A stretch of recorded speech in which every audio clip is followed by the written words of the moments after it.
Game over.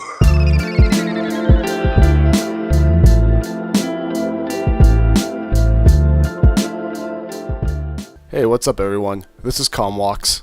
So I noticed in Warframe that there isn't really a good tutorial of some kind of explaining how modding actually works. The game kind of introduces itself to you, but the rest is kind of up to you if you actually want to know or want to improve on how modding actually affects your weapon and, ultimately game progression. So I think there needs to be like a really comprehensive or introductory tutorial in game to not really like give out all the answers of modding, but I feel like just to like merely walk the player until they are brave enough to walk the rest of the way. So knowing that, I want to introduce a series of videos aimed at newly awakened and beginner tenno. So this is my video on modding for beginners. Alright, so we're in the simulacrum. So let's take a look at modding, and for that example, let's start out with the MK1 Bratton. It's pretty much if you have at this point chose this weapon at the beginning of the game, it's a pretty okay weapon. I personally like it. It has a pretty even, actually no, since this is the MK1, this is the version that kind of has a damage focus on slash.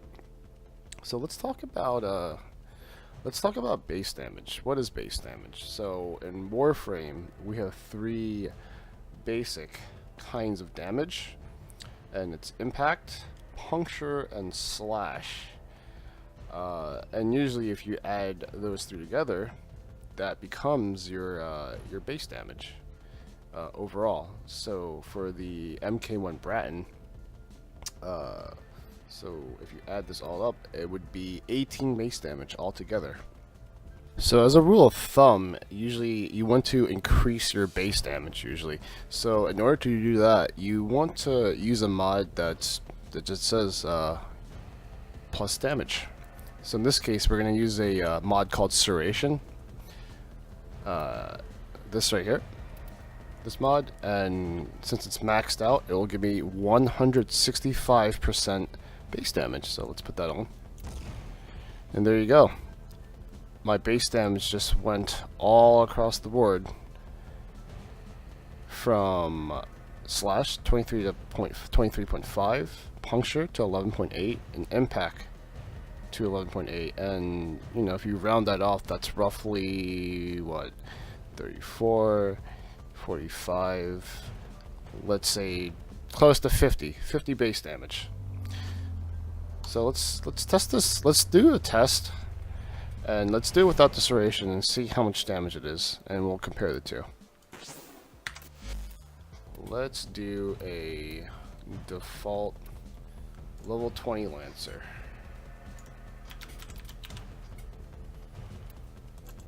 Right, there we go. And simulate.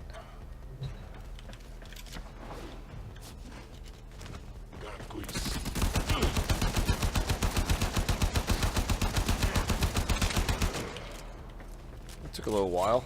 Yeah, that is an unranked MK1 Bratton. Alright, now let's do one with the serration on.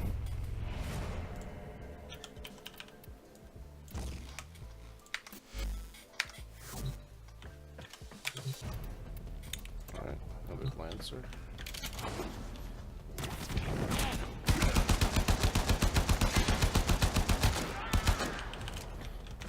Yeah, that was a lot faster. Damage literally doubled, maybe even tripled on some of the crits. But yeah, that is a Bratton with a max serration. Alright, now let's take a look at elemental damage on weapons.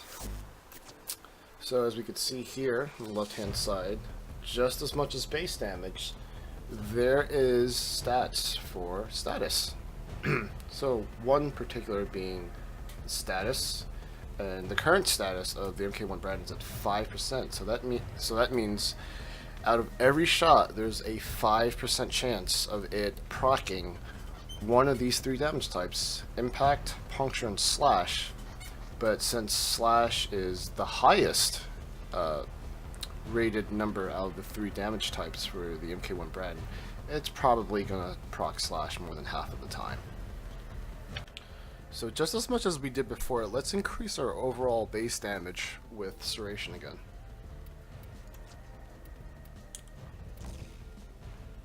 And this time let's add a special elemental mod called High Voltage.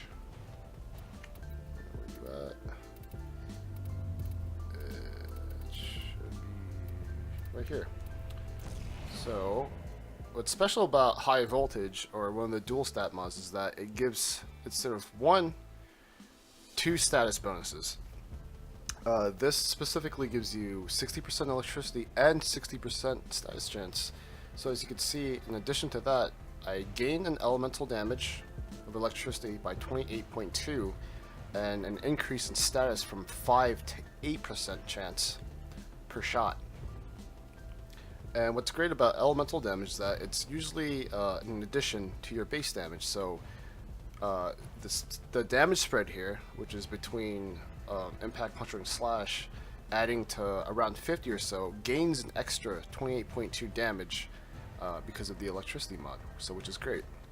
So let's see how it does with just having one elemental mod added and equipped according to your base damage.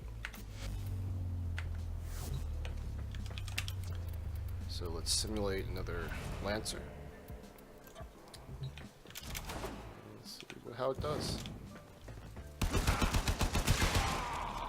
That, oh my god, that was a huge improvement over just having Serration. That was barely 10 shots. It's probably less than that. But yeah, adding an elemental mod greatly helps you do a lot more damage. So we covered base damage and we covered elemental damage. So, you know, you're kind of asking yourself at this point, what else is beyond there than just, you know, adding damage and elemental mods? Well, the great thing about Warframe is that you can combine mods to get different effects. And one of those effects I'm going to teach you is the most favored proc of all in the game currently, and it still is king, which is the corrosive proc. And to do that, you have to combine electricity with toxin. And with that being said, I can show you how to do that. And that mod is called Malignant Force. So it's another dual stat mod, and as you can see, it gives plus 60 toxin, which is another status proc. It basically poisons the enemy, and it gives plus 60% status chance.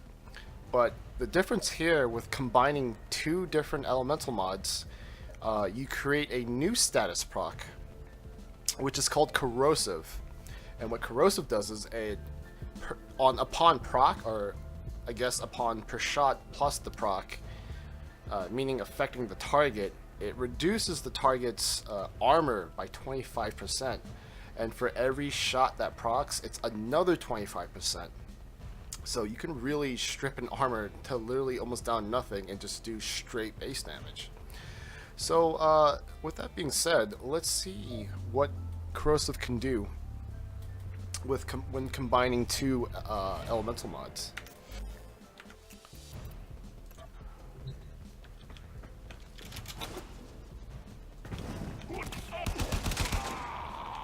Wow. Yeah, so as you can see, the damage is nearing in the 230s and maybe 250s, so that's pretty good. It took out that level 20 Grineer Lancer in like, what is it, 6 shots? I'm at 54 shots, so yeah, there you go. Corrosive. How to gain more damage, or how to increase your damage output in Warframe. So yeah, have a good one, guys.